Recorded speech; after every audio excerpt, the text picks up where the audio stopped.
Hello students, कैसे हैं आप सब। तो हम पढ़ रहे थे हमारा क्लास 11 फिजिक्स का चैप्टर 5 लॉज ऑफ मोशन, जिसमें पिछले वीडियो के अंदर हमने न्यूटन सेकंड लॉ पे बहुत बढ़िया बढ़िया न्यूमेरिकल सोल्व किए थे। अगर आपने पिछला वीडियो नहीं देखा है तो ऊपर आई बटन पे लिंक है, वहां से जा करके आप देख सकते हैं। अगर आपने अभी तक न्यूटन सेकंड लॉ को नहीं पढ़ा, न्यूटन फर्स्ट लॉ को नहीं पढ़ा, वैसे तो आप 9th में पढ़ चुके हैं, पर हम तो 11th क्लास की बात कर रहे हैं, तो यहाँ पे थोड़ा एक्सपेंडेड फॉर्म में है। अगर आपने अभी तक नहीं पढ़ा है Newton second law, Newton first law, तो इस वीडियो के लास्ट में आपको प्लेलिस्ट की लिंक मिल जाएगी। प्लेलिस्ट आपको मिल जाएगी, उस पर जैसे आप क्लिक करेंगे तो इस चैप्टर के सारे वीडियो वहाँ पे आपको मिल जाएंगे, तो आप जा करके देख सकते हैं। या फिर आप डायरेक्टली सर्च बार के अंदर जा सकते हैं, यूट्यूब सर्च बार में, और वहाँ पे सर्च कर सकते हैं Newton second law class 11 physics bye Jitesh sir studies. ठीक है, तो चैनल का नेम आप किसी भी टॉपिक के आगे राइट डाउन करेंगे तो आपको वो टॉपिक है वो मिल जाएगा, जितने मैंने अपलोड किए। ठीक है, तो जाकर के आप वहाँ से देख सकते हैं। अब आज के वीडियो के अंदर हम क्या पढ़ेंगे? आज के वीडियो के अंदर हम बात करने वाले हैं न्यूटन्स थर्ड लॉ के बारे में।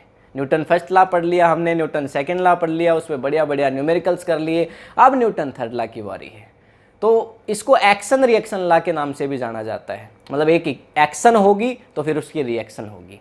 यहाँ आप देखिए, ये कार चलने लग रही है। कार चलते चलते पीछे की तरफ मिट्टी को फेंक रही है। ठीक है, तो मतलब आगे एक्शन हो रहा है और पीछे उसका रिएक्शन हो रहा है। एक आपने देखा होगा कि वो जो आग बुझाने वाले लोग होते हैं, ठीक है, फायर ब्रिगेड वाले, वो उस पाइप को बड़े से 3-4 जने पकड़ के रखते हैं, आराम से ज़्यादा जने भी पकड़ के रखते हैं। क्यों? क्योंकि वो पानी आगे जितने प्रेशर से जा रहा है उतना ही फोर्स वो पीछे की डायरेक्शन में भी लगा रहा है। ये भी एक एग्जाम्पल है न्यूटन थर्ड लॉ का। ठीक है, जैसे कि आप देख सकते हैं कि बुलेट जब जाती है, एक गन से निकल करके बुलेट जब जाती है तो पीछे की तरफ, आपके एनसीईआरटी में एग्जाम्पल है बुलेट वाला। ठीक है, तो बुलेट जब बाहर निकल के जा रही है, पीछे की तरफ वो उतना फोर्स लगाती है, अगर कोई अनस्किल्ड बंदा अगर गन चलाए तो उसका जो शोल्डर है वो भी टूट सकता है। मतलब टूट तो क्या सकता है, हाँ, लेकिन पेन हो सकता है उसके शोल्डर में बढ़िया सा। ठीक है, तो पीछे की तरफ वो बढ़िया फोर्स लगा के जाती है। अब जितनी रफ्तार से बुलेट आगे निकल के जा रही है उतनी रफ्तार से गन पीछे क्यों नहीं जा रही? क्योंकि गन का मास एक्चुअल में ज़्यादा है। गन का मास बहुत ज़्यादा है भाई। बुलेट तो छोटी सी है ना, उसका मास कम है, तो वो तो तुरंत निकल के भाग गई। लेकिन गन का mass as compare to bullet बहुत ज़्यादा है, तो बुलेट ने भी उतना ही फोर्स लगाया तो था पीछे की तरफ, लेकिन वो इतनी ज़ोर से नहीं जा पाई क्योंकि उसका मास ज़्यादा है। भाई एक तो साइकिल को तुम धक्का दो, उतने ही फोर्स से तुम एक ट्रक को धक्का दो, साइकिल तो बेचारे आगे चली जाएगी, ट्रक हिलेगा भी नहीं। वही बात है ना। तो ये एक एग्जाम्पल हो गया। ठीक, तो ये जितने सारे एग्जाम्पल्स हैं बेसिकली ये किसके एग्जाम्पल्स हैं? न्यूटन्स थर्ड लॉ के एग्जाम्पल हैं। इसी न्यूटन थर्ड लॉ को आज के वीडियो में हम डिटेल में स्टडी करने वाले हैं, कंसेप्ट पढ़ेंगे और कंजर्वेशन ऑफ मोमेंटम की भी बात करेंगे। यहाँ पे डेरिवेशन भी आपको मैं बताऊंगा, कंजर्वेशन ऑफ मोमेंटम को प्रूव करके दिखाएंगे आपको। ठीक है, तो देखो, अगर शुरू से थोड़ा सा हम बात करें कि जो न्यूटन का फर्स्ट लॉ है उसके अंदर आपने क्या पढ़ा था। भाई न्यूटन्स का जो फर्स्ट लॉ है उसके अंदर आपने पढ़ा था कि अगर कोई ऑब्जेक्ट रेस्ट में हो, अगर, या फिर कोई ऑब्जेक्ट अगर मोशन में हो, अगर कोई ऑब्जेक्ट रेस्ट में हो या मोशन में हो, तो वो रेस्ट और मोशन में बना रहता है। उसमें इक्विलिब्रियम के बारे में आपने समझा था कि भाई अगर किसी पे एक्सटर्नल फोर्स 0 है, यानी एफ नेट, अगर एफ नेट उसके ऊपर 0 है, बाहर से एक्सटर्नल कोई फोर्स अगर नहीं लग रहा हो, कोई ऑब्जेक्ट चाहे मोशन में हो या रेस्ट में हो, तो वो बना रहता है। ये आपने पढ़ा था फर्स्ट लॉ के बारे में। ठीक है, उसकी वेलोसिटी है वो कांस्टेंट बनी रहती है, उसकी वेलोसिटी है वो कांस्टेंट। और एक्सलेशन, भाई नेट फोर्स 0 है तो एक्सलेशन का तो मतलब ही नहीं बनता। नेट फोर्स 0 बता दिया ना, तो भाई जब एक्सलेशन क्या है? Rate of change of velocity. जब एक कांस्टेंट वेलोसिटी हो गई तो वेलोसिटी बदलेगी नहीं, तो एक्सलेशन क्या आएगा? Final minus initial upon T. अब फाइनल भी वही है, इनिशियल भी वही है, तो 0। तो एक्सलेशन क्या हो जाता है फिर? आपका 0 होता है। ठीक है, तो एक्सलेशन भी 0, नेट फोर्स भी 0, तो वेलोसिटी आपकी कैसी रहती है? हमेशा कांस्टेंट रहती है। ये बताता है हमें न्यूटन का फर्स्ट लॉ। सेकंड लॉ के बारे में थोड़ी सी अगर हम बात कर लें, सेकंड लॉ के बारे में हमने बहुत बात करी है, वैसे थोड़ी सी क्या बात करें, बहुत बात करी है इसके बारे में। तो सेकंड लॉ है वो हमें बता रहा था कि rate of change of momentum, ऐसा था ना, रेट ऑफ चेंज ऑफ भाई delta P upon delta T, rate of change of momentum is directly proportional to applied force. Rate of change of momentum किसके प्रोपोर्शनल होता है? Force के, या फिर आप ये भी कह सकते हैं इस फोर्स के बराबर ही होता है, एफ नेट के। ठीक है, तो rate of change of momentum है वो फोर्स के इक्वल होता है। ये हमने पढ़ लिया था। इससे निकल के क्या आया था? इससे निकल के आया था हमारे पास F equals to M A, force equals to mass into acceleration. ये न्यूटन सेकेंड लॉ में हमने पढ़ा था। फाइनली आज कौन सा लॉ आ गया है? न्यूटन थर्ड लॉ आया है। ठीक है, तो न्यूटन थर्ड लॉ की बात करेंगे, इसको मैं रफ करता हूं। Newton third law of motion हमें बताता है कि एक्शन हमेशा बराबर होता है रिएक्शन के। एक्शन हमेशा बराबर होता है रिएक्शन के। ठीक है, अगर इसका एग्जाम्पल देखना हो तो एक कुत्ते को, मतलब नहीं यार, पेट्स एनिमल्स को कभी नहीं मारना। ठीक है, पर ऐसे फॉर एग्जांपल दे रहा हूँ मैं आपको। ठीक है, गली में एक बदमाश बच्चा है, वो कुत्ते को मारता है। ऐसे गया और कुत्ते को उसने एक लात मारी और कुत्ते ने बदले में उसको काटा। Action reaction. कहने के लिए एग्जाम्पल बढ़िया है, मतलब समझाना हो तो ये एग्जाम्पल बढ़िया है कि एक्शन का क्या हुआ, रिएक्शन हुआ। भाई तुम्हें कोई थप्पड़ मार ले और तुम दूसरे को थप्पड़ मार लो, मतलब तुम्हें अगर कोई कुछ भी बोलेगा, तुम्हें किसी ने गाली दी, मतलब नहीं देना चाहिए अब्यूज, लेकिन फिर भी दी किसी ने, तो आप क्या करोगे? या तो उसको थप्पड़ लगाओगे या बदले में उसको गाली दे दोगे, क्योंकि गांधीवादी तो तुम हो नहीं। ठीक है, तो ऐसी सिचुएशन में क्या हुआ? उसने एक्शन किया, आपने रिएक्शन किया। समझ गए? सनलाइट आती है, सनलाइट के बदले जो सनफ्लावर है वो उसकी तरफ फेस करता है। ये भी क्या है? एक्शन हुआ, रिएक्शन हुआ। ठीक, ये तो हो रहा है एक्चुअल में, लेकिन ये बातें समझाने के लिए बढ़िया है कि भाई एक्शन रिएक्शन। लेकिन न्यूटन्स थर्ड लॉ जो हमारे पास है, इसके ऊपर ये बात फिट नहीं बैठती है। क्यों?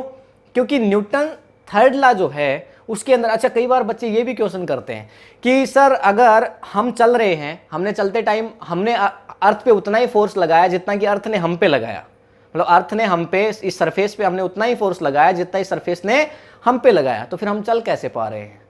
ठीक है, बढ़िया बात है, लेकिन आपको ये समझना पड़ेगा कि यहाँ पे जो एक्शन और रिएक्शन है वो अलग अलग ऑब्जेक्ट पे काम कर रहा है। बिल्कुल ठीक।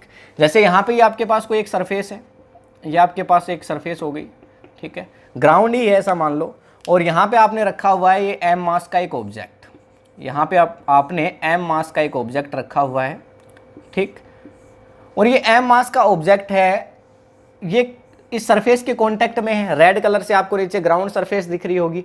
ये ऊपर एम कलर का एक ऑब्जेक्ट है जो ब्लैक कलर, मतलब एम मास का एक ऑब्जेक्ट है जो हमने ब्लैक कलर से इंडिकेट कर दिया है। लेकिन हो क्या रहा है एक्चुअल में कि ये जो ऑब्जेक्ट है इस सरफेस पे एक फोर्स लगा रहा है। भाई कॉन्टैक्ट फोर्स कौन सा है? याद करो, यहाँ पे एक कौन सा फोर्स लग रहा है? Contact force. कॉन्टैक्ट फोर्स कौन सा फोर्स होता है? Normal reaction. ये तो आप डेफिनेटली जानते हैं। भाई कॉन्टैक्ट फोर्स है वो कौन सा फोर्स है? Normal reaction. तो यहाँ पे नॉर्मल रिएक्शन फोर्स ये ऑब्जेक्ट लगा रहा है किस पे? इस सरफेस पे। अब ये सरफेस भी बदले में इस ऑब्जेक्ट पे ऊपर की तरफ एक फोर्स लगा रही है, कॉन्टैक्ट फोर्स। वो भी क्या है? Normal reaction. समझ पा रहे हो इस चीज को? ये हुआ एक्शन का रिएक्शन। ये क्या हुआ? एक्शन का रिएक्शन। समझे? अब देखो, अब तुम ये कह सकते हो कि भाई इस ऑब्जेक्ट ने इस सरफेस पे फोर्स लगाया, सरफेस ने ऑब्जेक्ट पे लगाया, तो फिर ये मूव कैसे किया? मान लो हम ही दौड़ रहे हैं, ठीक है, तो हमने अर्थ की सरफेस पे लगाया, अर्थ की सरफेस ने हम पे लगाया, तो हम कैसे चल पा रहे हैं? भाई वो फोर्स है वो दोनों अलग अलग ऑब्जेक्ट्स पे लग रहा है, एक ऑब्जेक्ट पे फोर्स नहीं लग रहा। मतलब अर्थ हम पे लगा रही है और हम अर्थ पे लगा रहे हैं। ऐसा नहीं हो रहा कि वो दोनों फोर्स हम पे लग रहे हो अपोजिट डायरेक्शन में। सीधा सीधा मैं देखो, न्यूटन अगर थर्ड लॉ को खत्म करना चाहूं ना तो मैं ऐसे बोल सकता हूं, एक्शन इक्वल्स टू रिएक्शन। अगर एक ऑब्जेक्ट है मेरे पास ए और एक ऑब्जेक्ट है मेरे पास बी, अगर एक ए ऑब्जेक्ट ने बी पे कुछ फोर्स लगाया, उसको अगर मैं बोल दूं एफ ए बी, भाई ए ऑब्जेक्ट ने बी पे एक फोर्स लगाया एफ ए बी, तो बी ऑब्जेक्ट भी बदले में ए पे एक फोर्स लगाएगा बिल्कुल उसके बराबर मैग्नीट्यूड का, ठीक है, और बी भी ए पे उतना ही फोर्स लगाएगा, बस डिफरेंस क्या होगा? उस डायरेक्शन का। यहां पे क्या आ जाएगा? नेगेटिव। समझ गए? ये है Newton third law.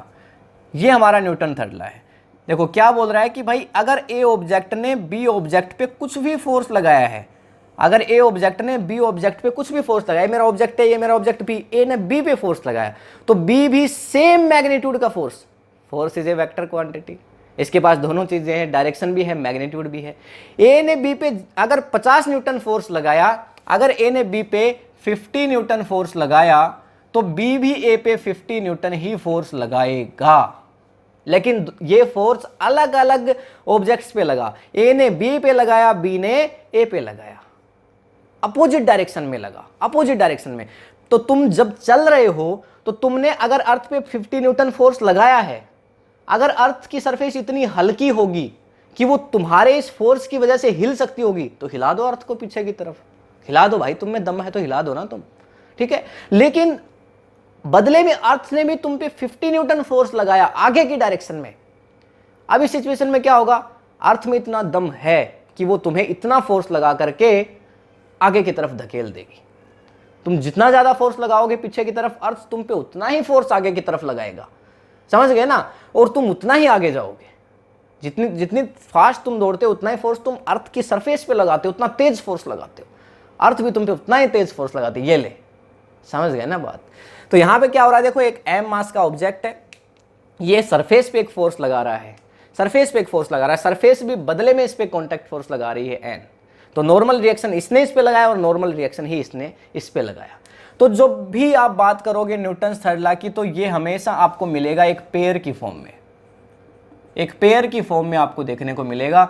Newton's third law कभी भी आपको सिंगल फोर्स नहीं दिखाएगा, ये हमेशा आपको फोर्स दिखाएगा पेयर। आज के इस वीडियो में ना टोटल बात करेंगे, सिर्फ बात ही करेंगे हम लोग, कंसेप्ट पढ़ेंगे आज, क्वेश्चन नहीं करेंगे। क्वेश्चन के लिए अलग अगला एक और वीडियो आएगा हमारा, ठीक है। तो आज कंजर्वेशन ऑफ मोमेंटम का कंसेप्ट क्लियर कर लेंगे, न्यूटन थर्ड लॉ का जो कंसेप्ट है वो क्लियर कर लेंगे, ठीक है। इसके लिए सीधा सीधा कहा जाता है both action and reaction occurs at same time.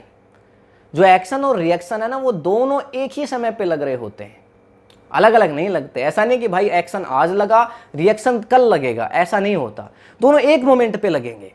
मतलब जैसे ही एक्शन, अच्छा किसी के तुम थप्पड़ मार रहे हो, अच्छा इसी एग्जांपल पे चलते हैं। देखो तुमने किसी के थप्पड़ मारा तो तुमने एक्शन लगाया, और ये जो इसकी सरफेस है, इस सरफेस ने इसने भी हाथ पे क्या लगा दिया, तुरंत क्या लगा दिया, रिएक्शन लगा दिया। अब ऐसा नहीं कि भाई तुम इसने एक थप्पड़ मारा बाद में उसने एक थप्पड़ मारा, ये एक्शन रिएक्शन हुआ, नहीं, ऐसे नहीं। केवल जब तुमने इस हाथ से उसको थप्पड़ मारा एक्शन, और इसने तुम्हारे हाथ पे एक फोर्स लगाया, उसको तुम बोलोगे रिएक्शन। बस तुरंत हो जाता है, जैसे ही एक्शन हुआ तुरंत क्या हुआ, रिएक्शन। सेम टाइम पे एक्शन और रिएक्शन तुम्हें देखने को मिलेंगे, और दोनों एक्शन और रिएक्शन डिफरेंट बॉडीज पे एक्ट करेंगे। Both action and reaction works on different bodies, अलग अलग बॉडी पे, ऐसा नहीं सेम पे। अगर सेम पे होगा तो भाई ऑब्जेक्ट चल ही नहीं पाएगा, जितना फोर्स उस पे आगे लगा उतना पीछे लगा, बात खत्म, ऑब्जेक्ट वहीं का वहीं, अरे चलेगा नहीं। तो क्या क्या होगा, एक ऑब्जेक्ट पे अगर एक्शन हुआ है तो दूसरे किसी ऑब्जेक्ट पे रिएक्शन हुआ होगा, फोर्स बराबर है। यही देख लो ना तुम, इस पे, अच्छा यहां एक फोर्स और लग रहा है, अगर तुम देखो एक फोर्स और लग रहा है, ये एक पेयर है एक्चुअल में। ये अगर तुम देखो तो ये एक सिस्टम है, ये एक पेयर है, किसका, ये न्यूटन थर्ड लॉ को दिखा रहा है।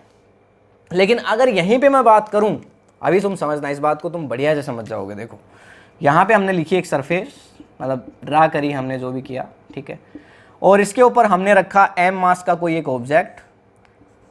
अब ये m मास है, वो नीचे की तरफ एक फोर्स लगाएगा, इसके वेट के बराबर लग रहा होगा ना, mass into gravitation, mass into gravitation. ये फोर्स कौन लगा रहा होगा, ये फोर्स लगा रही होगी अर्थ, ये फोर्स कौन लगा रहा होगा, अर्थ सरफेस। अर्थ सरफेस इसको नीचे की तरफ खींच रही होगी मास इंटू ग्रेविटेशन से, इस ऑब्जेक्ट को भी खींच रही होगी। लेकिन अगर मैं ये बोल दूं नीचे की तरफ तो mg लग रहा है और ऊपर की तरफ नॉर्मल रिएक्शन लग रहा है, ये नॉर्मल रिएक्शन किसने लगाया भाई, ये तो इस सरफेस ने लगाया, ये तो इस सरफेस ने लगाया, और ये mg किसने लगाया, इस ऑब्जेक्ट ने लगाया। समझे बात को, अब समझोगे, नहीं समझे तो अब समझोगे। देखो जो नेक्स्ट पॉइंट आ रहा है ना हमारा, वो कहता है कि एक्शन रिएक्शन सेम पेयर के होने चाहिए, मतलब सेम नेचर के होने चाहिए। जो एक्शन रिएक्शन फोर्स है उसका जो नेचर है, उन दोनों पेयर्स में, दो पेयर, भाई पेयर क्या होता है, दो फोर्स होंगे, तो उनका जो नेचर है ना वो सेम होना चाहिए। एक तो ग्रेविटेशन की वजह से फोर्स हो गया mg, और एक हो गया नॉर्मल रिएक्शन, ये तो अलग अलग फोर्स हो गए भाई। नॉर्मल रिएक्शन ऊपर लगा, नॉर्मल रिएक्शन नीचे लगता, तभी तो पेयर बनता, तभी तो न्यूटन्स थर्ड लॉ को ये फॉलो कर रहा होता, पर अब ये नहीं कर रहा। समझे बात भाई, इक्वल फोर्स ए ने बी पे जितना फोर्स लगाया बी ए पे लगाएगा, डेफिनेट बात है लगाएगा, पर वो फोर्स सेम नेचर का होना चाहिए। अपोजिट डायरेक्शन एक बात अलग है, अपोजिट डायरेक्शन में तो होगा ही, पर नेचर सेम होगा। अगर नीचे की तरफ, अच्छा ये ऑब्जेक्ट ने, अगर ये ऑब्जेक्ट पे अर्थ ने अगर लगाया मास इंटू ग्रेविटेशन, तो अगर अर्थ भी इस पे लगा दे, अर्थ भी इस पे कितना फोर्स लगा दे, मास इंटू ग्रेविटेशन, अब ये जो एक पेयर है वो बन गया आपके पास सेम नेचर का। आप देख पा रहे हो, अब ये आपके पास एक पेयर बना, यहां पे एक एक्शन भी है, एक रिएक्शन भी है और दोनों का नेचर भी सेम है, दोनों सेम टाइम पे वर्क कर भी रहे हैं, ऐसी सिचुएशन के अंदर यहाँ पे आप बोल सकते हो न्यूटन थर्ड लॉ है। लेकिन ये नॉर्मल रिएक्शन और इस mg, इन दोनों का आप नहीं कर सकते कि भाई ऊपर की तरफ नॉर्मल रिएक्शन लग रहा है सर, नीचे की तरफ mg लग रहा है, चलो ये दोनों एक पेयर हो गए, एक्शन रिएक्शन हो गया। नहीं, ऐसा नहीं, ठीक है। सरफेस ने इस पे अगर नॉर्मल लगाया तो ये ऑब्जेक्ट सरफेस पे ही नॉर्मल लगाएगा, मतलब जिसने जिस पे लगाया उस पे ही दूसरा लगाएगा, ठीक है। ए ने बी पे लगाया तो बी ए पे ही लगाएगा, ऐसा नहीं। तो जो टोटल जो सिस्टम है उसकी बात कर रहे हैं हम लोग कि एक्शन जो करेगा वही रिएक्शन भी करेगा। आपको ये पॉइंट समझ में आए जो मैंने बताया? ये हमेशा दोनों पेयर में होंगे, एक टाइम पे सेम टाइम पे एक्शन रिएक्शन आपको देखने को मिलेगा, ठीक है। और दोनों फोर्सेज का नेचर है वो हमेशा सेम होगा, ध्यान रखने वाली बातें हैं। और सेम देखो, सेम ऑब्जेक्ट पे दोनों चीजें मतलब डिफरेंट ऑब्जेक्ट्स पे दोनों चीजें काम कर रही होंगी। स्क्रीनशॉट लो। एक और एग्जांपल देता हूं, देखो आपको यहाँ पे ये हमारे पास कोई एक सरफेस है, ठीक है, और यहाँ पे हमने एक ऑब्जेक्ट को हैंग किया हुआ है, लटकाया हुआ है, जिसका मास है वो m है। इस ऑब्जेक्ट का FBD ड्रा करें, थ्री बॉडी डायग्राम, बताओ इस पे कौन कौन से फोर्स वर्क कर रहे हैं। आप बोलोगे कि सर एक तो नीचे की तरफ कर रहा है mg, बिल्कुल ठीक, आपने बिल्कुल ठीक कहा। बोलोगे सर एक ऊपर की तरफ कर रहा होगा टेंशन फोर्स T। तो क्या ये एक पेयर है न्यूटन थर्ड लॉ का? क्या इसको आप न्यूटन थर्ड लॉ बता सकते हो? नहीं। कैसे? ये फोर्स तो भाई टेंशन फोर्स है, ये फोर्स तो कैसा है? Tension force. भाई रस्सी के लिए, रोड के लिए, मतलब स्ट्रिंग के लिए, रोड के लिए कौन सा फोर्स काम करता है? Tension force. तो ये तो टेंशन फोर्स है। और नीचे की तरफ जो फोर्स लग रहा है वो कौन सा, किसकी वजह से? ग्रेविटी की वजह से लग रहा है, ग्रेविटेशनल फोर्स लग रहा है। तो मतलब क्या ये दोनों का नेचर सेम है? इन दोनों का नेचर तो सेम नहीं है। तो यहां पे एक पेयर अगर हमें देखना हो, एक पेयर हमें देखना हो तो कौन सा पेयर हमारा एग्जिस्ट करेगा? सही सही देखो, इस रस्सी पे ऊपर की तरफ टेंशन लग रहा है तो यहां पे भी एक टेंशन फोर्स लग रहा होगा कि नहीं लग रहा होगा? बताओ। ये रस्सी पे नीचे की तरफ से एक टेंशन फोर्स, जब तक स्ट्रिंग चेंज नहीं होगी टेंशन चेंज नहीं होगा, न्यूटन सेकंड लॉ में बता चुका हूं। अच्छा, अगर यहां ऊपर की तरफ टेंशन फोर्स लग रहा है तो नीचे की तरफ भी टेंशन फोर्स लग रहा होगा। क्या ये एक पेयर है? देखो नेचर भी सेम है, एक पोजीशन पे लग रहे हैं, दोनों अलग अलग पोजीशन से। देखो यहाँ इस पॉइंट से नीचे की तरफ टेंशन लग रहा है, यहाँ से ऊपर की तरफ टेंशन लग रहा है, मतलब दोनों एक्शन और रिएक्शन दोनों एक पेयर की फॉर्म में भी काम कर रहे हैं। तो आप ये कह सकते हो कि यस, ये न्यूटन थर्ड लॉ का एक पेयर है, ठीक है। तो यहाँ पे yes, this is a pair, action reaction, ये एक्शन रिएक्शन का एक पेयर है। पर ये दोनों कैसे हैं? इंटरनल फोर्स है, यहाँ पे कुछ भी एक्सटर्नल नहीं है। अगर आप इस फोर्स को और साथ जोड़ दो तब ये न्यूटन थर्ड लॉ को फॉलो नहीं कर रहा है, समझ गए? मतलब आप केवल इस चीज को स्टडी करो ना, अगर इतनी चीज को अगर आप स्टडी करो तब ये आप बात कर सकते हो कि जो इंटरनल फोर्स है ना, ये इक्विलिब्रियम है, ये एक इक्विलिब्रियम कंडीशन है, इसको आप ऐसे बोल सकते हो। जितना फोर्स इधर से लग रहा है उतना फोर्स उधर से भी लग रहा है, अपोजिट डायरेक्शन में, ठीक है। Same force, A object B पे जो फोर्स लगा रहा है, बी भी ए पे उतना फोर्स लगा रहा है, equal and opposite, equal magnitude but opposite direction. तो ये इतना अगर आप इसकी स्टडी कर लो तो आप बोलोगे ये न्यूटन थर्ड लॉ पे डिपेंड करता है। लेकिन मतलब ये एक इसका एग्जांपल हो सकता है, लेकिन नीचे की तरफ देखो यार, जो mg लग रहा है ना, ये नहीं है। गन है, जैसे यहाँ पे हमारे पास गन है, गन वन बनाते हैं आज। तो देखो बनानी आती है हमें गन, देखो ये है हमारी गन, इसको आगे से थोड़ा सा ऐसे बनाएंगे, ये हमारी गन है, ठीक। और इसमें कुछ चलाने के लिए लगाएंगे तभी तो मज़ा आएगा। अच्छा, चलाने वाला तो ऐसे पीछे की तरफ मुड़ा हुआ नहीं होता है, ऐसे होता है ना, ठीक है। तो ये है हमारी गन, और इस गन पे थोड़ी करेंगे हम मतलब डिज़ाइन, थोड़ी डिज़ाइन बनाएंगे। ये हमारी गन हुई, ठीक है, ये है हमारी गन, और इससे निकल के जाएगी एक बुलेट।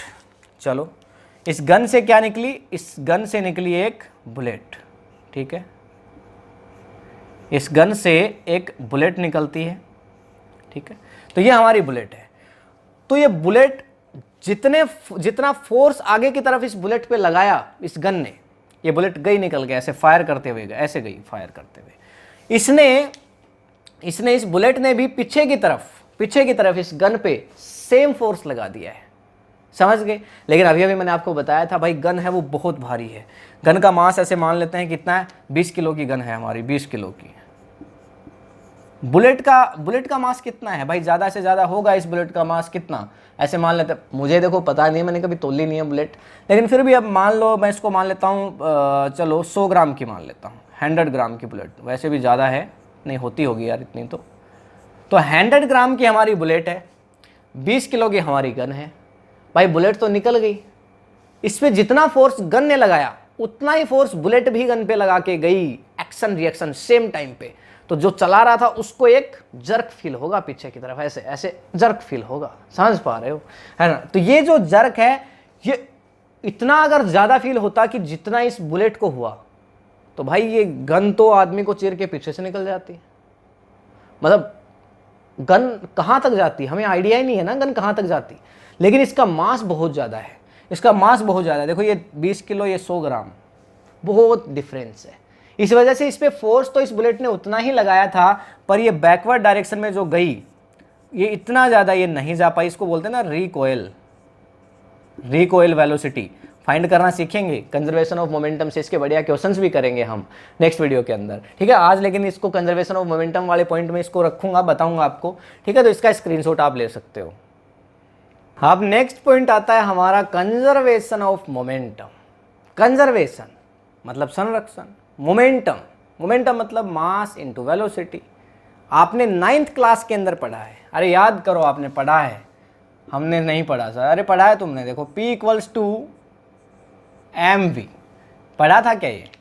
इसका मतलब क्या है, इसका मतलब है ये P तो है हमारा मोमेंटम, और m है मास, और v है वेलोसिटी। मैं आपको इसको बहुत ही आसान भाषा में समझा देता हूँ क्या चीज़ है। जैसे कि मैं एक साइकिल लेके जा रहा हूँ, और वो साइकिल का जो मास है वो अगर 50 किलो है और वो जा रही है 50 की स्पीड से, तो मोमेंटम क्या होगा, 50 × 50। भाई अगर इसकी यूनिट निकालनी हो तो मास की यूनिट होती है केजी और वेलोसिटी की मीटर पर सेकेंड, तो केजी × मीटर पर सेकेंड, यूनिट तो ये हो जाएगी। तो 50 × 50, ये साइकिल अगर किसी से जाके टकराती है तो उस पर कितना इम्पैक्ट डालेगी, समझ लेना बात को। अगर एक ट्रक जा रहा है जिसका मास 50 टन है, इससे ज़्यादा ही होता होगा, तो 50 टन है जिसका मास, और वो भी 50 की स्पीड से जा रहा है, और वो भी किसी से टकरा जाता है, तो ये इस पे कितना इम्पैक्ट डालेगा, ये मतलब जिससे टकराया है ना भाई, उस पर कितना इम्पैक्ट डाल रहा है।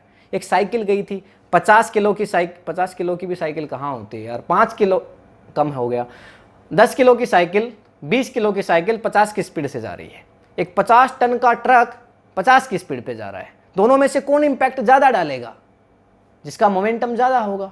मोमेंटम किसका ज़्यादा होगा, ट्रक का होगा, क्योंकि उसका मास ज़्यादा है। देखो दोनों की वेलोसिटी बराबर है, मैंने दोनों की वेलोसिटी बराबर रखी। वेलोसिटी को अगर मैं कांस्टेंट कर भी दूं तब भी मास पे मोमेंटम डिपेंड करता है, और मोमेंटम वही चीज़ है कि ये जाके कितना इम्पैक्ट डाल रहा है। और मैं क्या बोल रहा हूँ, कंजर्वेशन ऑफ मोमेंटम। तो पहला पॉइंट है ना जो हमारा, वो ये कहता है, पहला पॉइंट हमारा ये कहता है, फर्स्ट पॉइंट की बात कर रहा हूँ, देखो फर्स्ट पॉइंट वो ये कहता है कि अगर आपके पास एक आइसोलेटेड सिस्टम हो, अगर आपके पास एक आइसोलेटेड सिस्टम हो, तो उसका मोमेंटम है ना वो रहता है कंजर्व। अगर आपके पास क्या हो, एक आइसोलेटेड सिस्टम हो, तो उसके अंदर अगर पार्टिकल्स इंटरेक्ट कर रहे हैं ना, तो उसका मोमेंटम हमेशा कंजर्व रहता है। इस बात को समझा दूं मैं आपको। इन दोनों में से कौन सा सिस्टम, ये मेरा भाई एक सिस्टम, ये मेरा दूसरा सिस्टम, इन दोनों में कौन सा सिस्टम आपको आइसोलेटेड लग रहा है। चलो इस सब को छोड़ो, इसकी बात मैं बाद में करूंगा। देखो ये मेरे पास कोई एक बॉडी है ए, ये मेरे पास कोई दूसरी बॉडी है बी, ये दोनों एक दूसरे से टकरा जाती हैं, इन दोनों के बीच हो जाता है कोलिजन। वही 9th वाली बात पढ़ा रहा हूँ, 9th में जो आपने पढ़ा था भाई। ये मेरे पास कोई बॉडी है ए, ये मेरे पास बॉडी है बी, और ये दोनों आपस में एक दूसरे पे टकरा जाती हैं। तो इन दोनों का जो इनिशियल मोमेंटम था टकराने से पहले, अगर इसके बाहर से कोई फोर्स काम नहीं कर रहा हो, आइसोलेटेड का मतलब यही होता है। अरे कोरोना में आइसोलेशन बहुत पड़ा यार, तुमने सुना होगा ना, एक आदमी को कमरे में ले जाके बंद कर दो, हवा भी उस तक ना जाए तो आइसोलेट हो गया वो। फ्रेंड जाना तो दूर, हवा भी ना जाए, बस ये मान लो, समझ गए ना। हवा भी गई तो कुछ फोर्स लगाएगी ए पे या बी पे, ठीक है। तो एक बॉक्स के अंदर हमने इसको बंद कर दिया, बस हम इसके बारे में बात करेंगे, इसके ना तो इसके बाहर की बात करेंगे, अंदर की तो फिर करनी है, मतलब इसके अलावा हम कोई बात नहीं करेंगे, इसके अंदर की बात करेंगे। ये आइसोलेटेड सिस्टम हो गया। इसके अंदर जो इसका इनिशियल मोमेंटम था वो इसके फाइनल मोमेंटम के बराबर होगा। टक्कर से पहले का मोमेंटम, टक्कर के बाद का मोमेंटम, दोनों बराबर होंगे। तो मैं ये कह रहा हूं, अगर आपके पास सिस्टम कैसा हो, आइसोलेटेड हो, तो उसका टोटल मोमेंटम हमेशा कंजर्व रहता है। वो मोमेंटम ना तो momentum can't be created, momentum can't be destroyed. अरे एनर्जी कंजर्वेशन ला पड़ा है ना, energy can't be created, energy can't be destroyed, only can be transfer from one form to another. तो इसी तरह से momentum can't be created, momentum can't be destroyed, it only can be transfer from one object to another. Momentum को एक object से दूसरे object पे अगर तुमने एक सिस्टम में ट्रांसफर किया है तो दोनों का मोमेंटम जोड़ दो। भाई टक्कर से पहले इसके पास कुछ मोमेंटम, इसके पास कुछ मोमेंटम, टक्कर के बाद कुछ इस पे मोमेंटम, कुछ इस पे मोमेंटम, लेकिन है तो दोनों के पास, तीसरे के पास तो नहीं गया ना। भाई घर की बात है ना। अरे घर में दो भाई हैं, पहले एक दोनों के पास मान लो एक एक बैट हुआ करता था, अब उन दोनों ने अपने आपस में झगड़ा किया, एक उसने बैट मारा, एक उसने बैट मारा, दोनों ने अपने बैट को मार मार के एक दूसरे से तोड़ लिया। लेकिन जो पीस उन उस बैट के जितने भी पीस हुए ना, वो सारे पीस उन सभी ने कलेक्ट कर लिए दोबारा। अब टोटल उन सारे पीसेज को जोड़ोगे तो दो बैट बनेंगे कि नहीं बनेंगे भाई? मतलब पहले उन दोनों बैट को तोल लो तुम, उनका जितना वजन आए उन सारे पीस को दोबारा से तुम क्या कर दो, आइसोलेटेड सिस्टम था, मतलब एक भी पार्टिकल बाहर नहीं गया कहीं, सारा उसके उन दोनों के पास था। तो दोनों को जोड़ोगे तो उसका मास दोबारा उसके बराबर आ जाएगा, शुरू वाले के इनिशियल के फाइनल बराबर आ जाएगा। ऐसी बात कर रहा हूं, मोमेंटम इनिशियल मोमेंटम फाइनल के बराबर होगा अगर सिस्टम हुआ एक आइसोलेटेड। ठीक है, तो दूसरी बात मेरी यही है कि अगर एफ नेट जीरो हो, दूसरी बात यही है कि अगर किसी सिस्टम पे जो नेट फोर्स है ना वो जीरो हो, नेट फोर्स अगर कैसा हो, जीरो हो, तो उसका मोमेंटम भी क्या रहता है, कंजर्व रहता है। बात वही है, घुमा फिरा के बात वही है, समझा देता हूं, देखो कैसे। ठीक है, कैसे? देखो इन दोनों सिस्टम में आपको कौन लग रहा है कि ये आइसोलेटेड है और सर ये नहीं है? इसकी बात करें, अगर मैं इसकी बात करूं तो देखो यहां पे एक फोर्स लग रहा है M1G, M1G, इस पे भी एक फोर्स लग रहा है M2G, M2G, यहां पे ऊपर की तरफ एक फोर्स लग रहा है टेंशन T, यहां पे भी ऊपर की तरफ एक फोर्स लग रहा है टेंशन T। ये सब तो हो ही रहा है ना भाई। इसका अगर FBD ड्रा करने तुम बैठ जाओ तो ये दोनों फोर्स तो लग ही रहे हैं। अच्छा, तो यहां से अगर हम इन दोनों के लिए एक्सलेशन निकालना चाहें तो एक्सलेशन इक्वल्स टू क्या होगा? एक्सलेशन इक्वल्स टू होगा नेट फोर्स अपॉन नेट मास, नेट फोर्स अपॉन नेट मास। रख दो इसको भाई। नेट फोर्स कितना है? नेट फोर्स M1 पे फोर्स लग रहा है M1G और M2 पे फोर्स लग रहा है M2G। भाई एक्सटर्नल फोर्स है ना, इनकी बात करें। ये T1 और T1 तो इंटरनल हैं, दोनों बराबर हैं। इस पे भी लग रहा है, इस पे भी लग रहा है। तो देखो क्या हो गया, M1G प्लस M2G प्लस आएगा क्या भाई? ये जिस भी डायरेक्शन फोर्स लग रहा है ना, एक भारी होगा एक हल्का होगा। भाई इसको 10 किलो का मान लो, इसको 8 किलो का, तो अगर मोशन उधर हो रही है तो एक फोर्स को पॉजिटिव लोगे, दूसरे को नेगेटिव। सीधी सी बात है ना भाई, ग्रेविटेशन की तरफ जो जाएगा वो पॉजिटिव। तो इसको M1 को क्या ले लें, पॉजिटिव, और इसको क्या ले लें, नेगेटिव। तो नेट फोर्स तो ऐसे ही निकलता है ना भाई, सारे फोर्सेज को जोड़ दो तुम मिला के, जो नेट फोर्स आ जाता है F1 plus F2 plus F3 F4, ऐसे तो आता है ना यार। ठीक है, तो M1G minus M2G upon total mass. Total mass दोनों का कितना हुआ, M1 plus M2, M1 plus M2। अब इसका कुछ ना कुछ एक्सेलरेशन आएगा, इसका कुछ ना कुछ एक्सेलरेशन आएगा, ये बात यहां से क्लियर हो चुकी है। इसका कुछ ना कुछ एक्सेलरेशन जरूर आएगा। अगर नेट फोर्स जीरो हो तो क्या कोई एक्सेलरेशन आ सकता है क्या?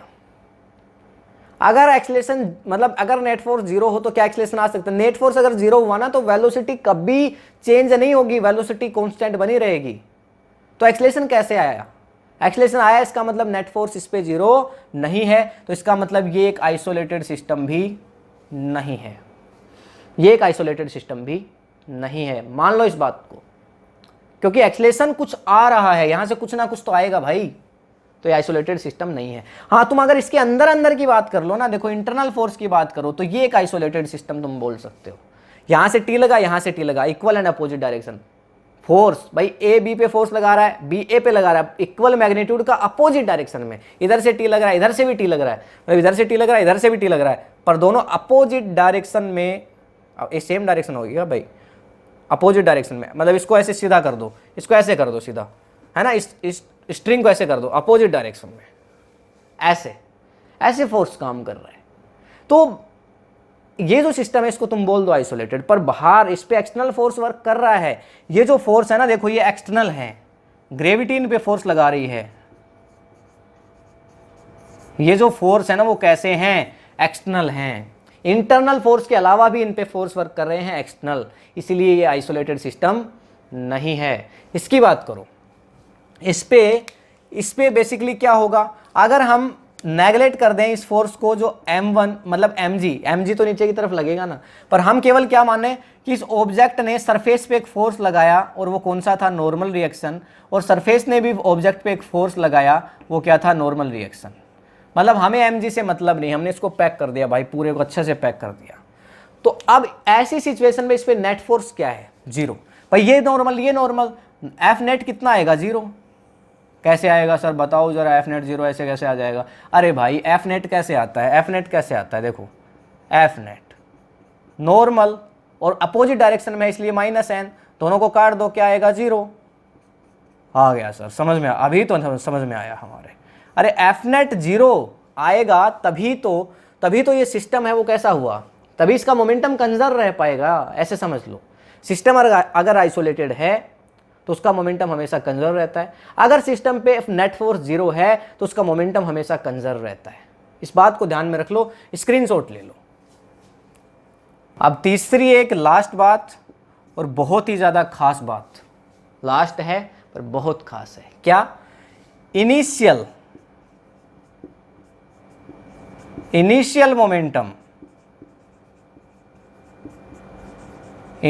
Momentum always equals to final momentum.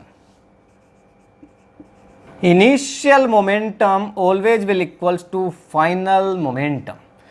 तीसरी बात है, बहुत इंपॉर्टेंट बात है, इनिशियल मोमेंटम फाइनल मोमेंटम के हमेशा बराबर मिलेगा अगर सिस्टम कैसा हो, अगर सिस्टम हो आइसोलेटेड।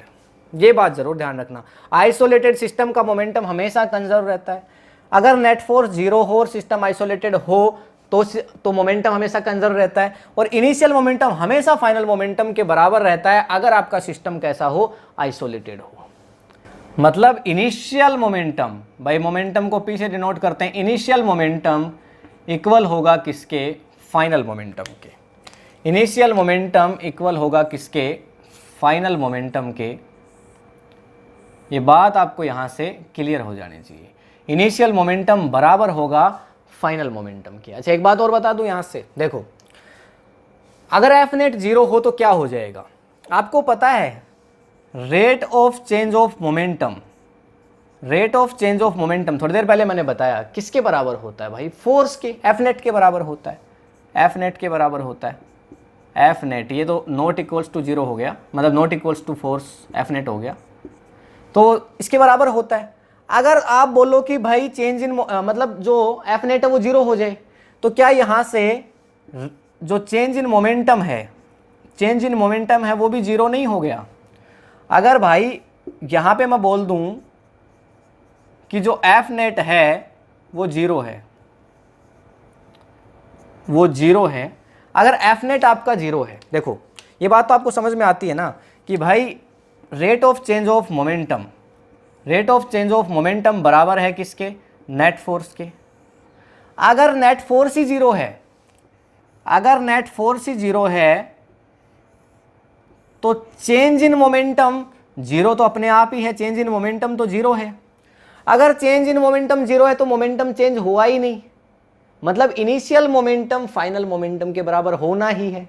भाई मोमेंटम का चेंजमेंट जब हुआ ही नहीं तो इनिशियल फाइनल के बराबर आएगा ही ना, सीधी सी बात है। ठीक है, तो यही बात आपको समझा रहा हूं, आइसोलेटेड सिस्टम के लिए मोमेंटम हमेशा कंजर्व रहेगा। मोमेंटम को ना तो तुम बना सकते हो ना तुम डिस्ट्रॉय कर सकते हो, केवल एक ऑब्जेक्ट से दूसरे ऑब्जेक्ट पे तुम उसको ट्रांसफर कर सकते हो, लेकिन लास्ट में जब जोड़ोगे तो आएगा वही जो पहले था।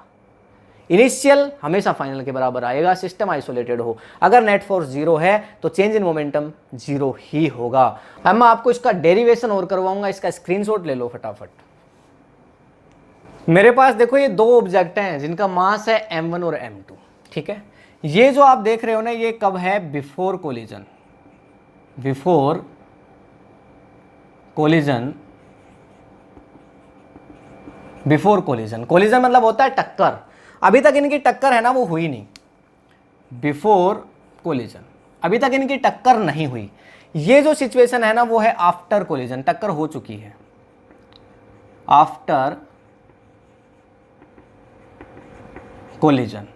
अब इनकी टक्कर हो चुकी है, ठीक है। दोनों सिचुएशन में डिफरेंस है भाई, एक जगह पे टक्कर हुई नहीं है और दूसरी जगह पे टक्कर हो चुकी है, समझ पा रहे हो? मतलब यहाँ पे बिफोर कोलिजन है, यहाँ पे आफ्टर कोलिजन है। बिफोर कोलिजन हो क्या रहा था, ये कुछ वेलोसिटी से जा रहा था, ये इससे तेज वेलोसिटी से आ रहा है। भाई एक गाड़ी जा रही है m2 मास की, एक गाड़ी आ रही है पीछे से m1 मास की, जाती है इसको हिट कर देती है, जाती है इसको हिट कर देती है, खींच के मारती पीछे से भाई साहब, ठीक है। तो m1 m2 को मार रहा है ना। तो अगर ये मान ले u वेलोसिटी से आ रही थी और ये भी u वेलोसिटी से जा रही थी, समझ गए? अच्छा, इसका मास m1 है, इसका मास m2 है। जब ये दोनों टकराई उसके बाद इसकी कुछ वेलोसिटी चेंज आया होगा वेलोसिटी में, तो इसकी वेलोसिटी हो गई v1 और इसकी वेलोसिटी क्या हो गई v2। इसकी वेलोसिटी मान लेते हैं u1 थी और इसकी वेलोसिटी u2 थी। इसकी इनिशियल वेलोसिटी u1 थी पर टक्कर के बाद क्या हुआ, v1 हो गई फाइनल वेलोसिटी। इसकी इनिशियल वेलोसिटी u2 थी पर फाइनल क्या हो गई, v2 हो गई टक्कर के बाद। इन दोनों के बीच टक्कर हुई, ठीक है। तो देखो हम क्या कह रहे हैं, मोमेंटम जो इनिशियल है वो फाइनल के बराबर है, आएगा हमेशा। मोमेंटम है जो इनिशियल है वो क्या आएगा, फाइनल के बराबर आएगा। हम ऐसा मान के चल रहे हैं, जो ये हमारा एग्जाम्पल है ना, इसमें हमारा जो सिस्टम है वो कैसा है, आइसोलेटेड है। इसमें हमारा सिस्टम है ना वो कैसा, आइसोलेटेड है, कोई एक्सटर्नल फोर्स काम कर नहीं रहा, सिर्फ ये दोनों ही हैं, दोनों गाड़ियां हैं भाई, टक्कर मचा रखी दोनों ने बढ़िया वाली, कोई आ नहीं रहा इनके बीच में, है ना। देखो इसका इनिशियल मोमेंटम बताओ क्या होगा। मैं इनिशियल मोमेंटम निकाल रहा हूँ टोटल इस सिस्टम का, इनिशियल मोमेंटम निकाल रहा हूँ टोटल इस पूरे सिस्टम का, और बाद में इस पूरे सिस्टम का निकालूंगा, समझ गए? अच्छा देखो इसका इनिशियल मोमेंटम क्या है, मोमेंटम इक्वल्स टू क्या होता है, मास इनटू वेलोसिटी। इसका मास बताओ क्या है, m1, और इनिशियल वेलोसिटी क्या है, u1। अच्छा ये तो इसका मोमेंटम हुआ, इसका भी टोटल तो तभी आएगा, तो यहाँ पे मैंने लिखा प्लस। इसका मास बताओ क्या है, m2। इसकी इनिशियल वेलोसिटी बताओ क्या है, u2। समझ गए? ये क्या आया, इनिशियल मोमेंटम आया। इनिशियल मोमेंटम आया किसका, ये बिफोर कोलिजन। ये जो हमारे पास इनिशियल मोमेंटम आया ये आया बिफोर कोलिजन।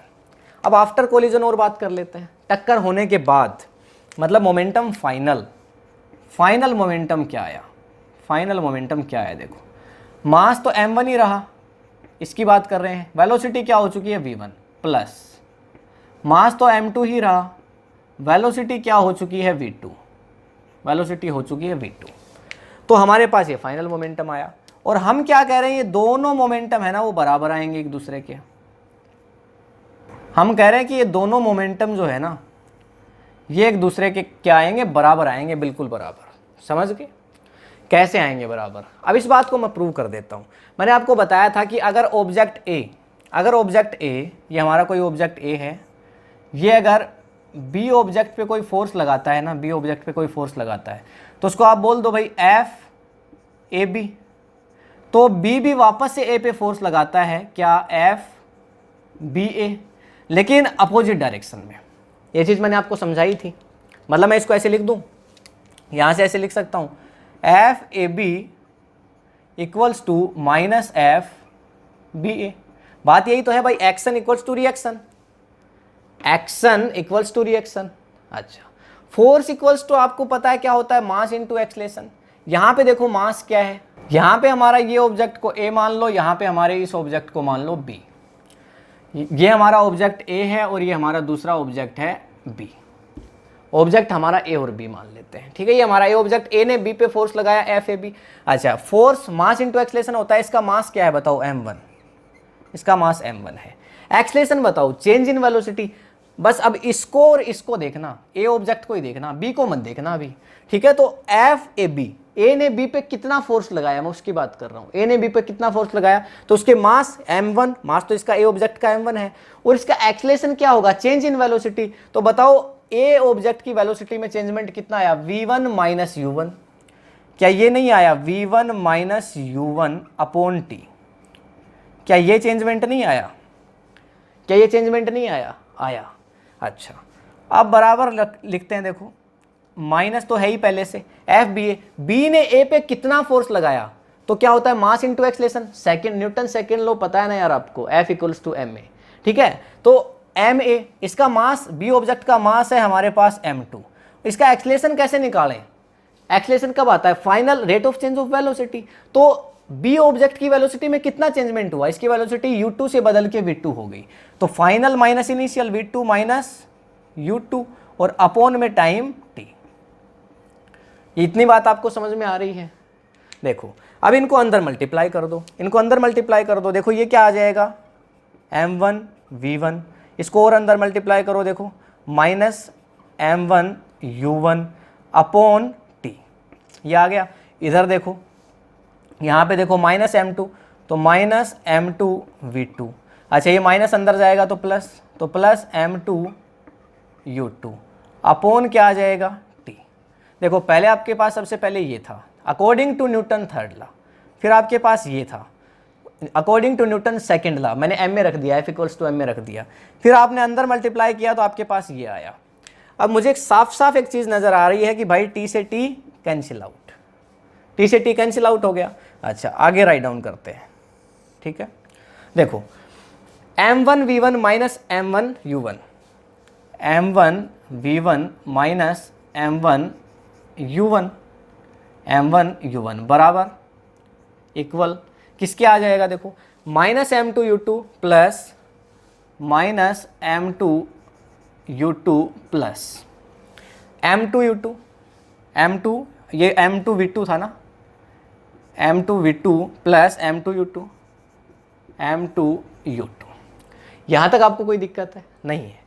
अब मुझे ये और ये दोनों बराबर करने हैं, ये और ये दोनों बराबर करने हैं भाई, मुझे ये तो प्रूव तो यही करना है ना, डेरिवेशन समझा रहे हैं आपको। देखो m1 u1, क्या ये m1 u1 है, इसको उधर ले जाऊं तो देखो ये हमने लिखा m1 u1, मैं इसको उधर ले गया प्लस का हो गया भाई, इक्वल के मैं इसको उधर ले गया उठा के प्लस का हो गया। यहाँ पे क्या है m2 u2, देखो क्या इधर पहले से m2 u2 है, देखो पहले से इधर m2 u2 है, लिख दो इसको ऐसे कैसे प्लस m2 u2। अब देखो ये है, इसको मैं इधर ले आऊँ, ये यहाँ पहले से क्या है m1 v1, m1 v1, और इसको उठा के इधर ले आऊँ तो क्या आ जाएगा प्लस m2 v2। क्या ये यही बात है, अब देखो ध्यान से, अब ध्यान से देख लेना, देखो ये जो है, ये जो आपके सामने है ये क्या है एक्चुअल में, ये मोमेंटम फाइनल है, ये फाइनल मोमेंटम है, क्या है फाइनल मोमेंटम है। और ये जो आपके सामने है ये देखो क्या है, इनिशियल मोमेंटम है। इधर जो आप देख रहे हो ना भाई, according to Newton's third law सारी चीजें करी हमने, ये आपके सामने क्या है इनिशियल मोमेंटम है, मिला लो, ये इनिशियल मोमेंटम है और ये फाइनल मोमेंटम है, दोनों बराबर आ चुके हैं। ये मोमेंटम क्या है इनिशियल, तो मैंने तो यही तो कहा था भाई इनिशियल मोमेंटम फाइनल मोमेंटम के बराबर है, हम ये मान के चल रहे थे हमारा सिस्टम कैसा है आइसोलेटेड है। तो देखो हमारे पास आ चुका है मोमेंटम फाइनल इक्वल्स टू, या पहले इसको इनिशियल को लिख दो, एक ही बात है, initial equals to momentum final, ये हमारे पास आ चुका है। और यही हम लाना चाह रहे थे, इसी को हम प्रूव करना चाह रहे थे कि हमारा मोमेंटम इनिशियल है वो मोमेंटम फाइनल के बराबर होता है। ये बात आई होप आपको समझ आ गई होगी, बहुत बढ़िया से देखो आपको एक्सप्लेन की है, ठीक है। तो इसका स्क्रीनशॉट ले लो, ये डेरिवेशन है, हमने एक एग्जांपल से समझाई। हमारा ऑब्जेक्ट ए था, इसकी इनिशियल वेलोसिटी u1 बाद में v1 हुई। ये हमारा ऑब्जेक्ट बी था जिसका मास m2 था, इसकी इनिशियल वेलोसिटी u2 बाद में फाइनल इसकी v2 हुई। इनकी मैंने बात करी, ये पूरा मेरा एक सिस्टम है, ये पूरा मेरा एक सिस्टम है। ये कोलिजन से पहले की बात थी, ये कोलिजन से बाद की बात थी। इसका स्क्रीनशॉट लो। देखो इस कंसेप्ट को और अच्छे से समझने के लिए अब ये क्वेश्चन को सोल्व कर लेते हैं। हमारे पास दो ऑब्जेक्ट हैं, एक ए और दूसरा बी। ये बिफोर कोलिजन की बात हो रही है, उसके बाद इन दोनों के बीच टक्कर हो जाती है। क्या हो जाती है? टक्कर।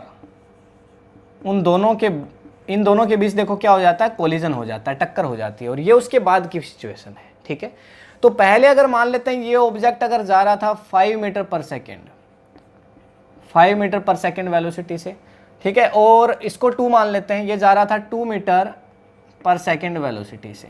ठीक है, भाई ये धीरे जा रहा था, ये तेज जा रहा था, इसने एक गया और पीछे से इसको मारी धैड़, इसको पीछे से मारा। ठीक है ना, एक गाड़ी जा रही थी जो बी है, और एक गाड़ी पीछे से आई और इसने इसको मारा बिफोर कोलिजन, और फिर है आफ्टर कोलिजन। थोड़ी देर पहले हमने कहा है, थोड़ी देर पहले हमने क्या कहा है, बिफोर कोलिजन मोमेंटम मतलब इनिशियल मोमेंटम बराबर होना चाहिए किसके, फाइनल मोमेंटम के। ये बात थोड़ी देर पहले आपको कही है, इसी कंसेप्ट की बात कर रहे हैं।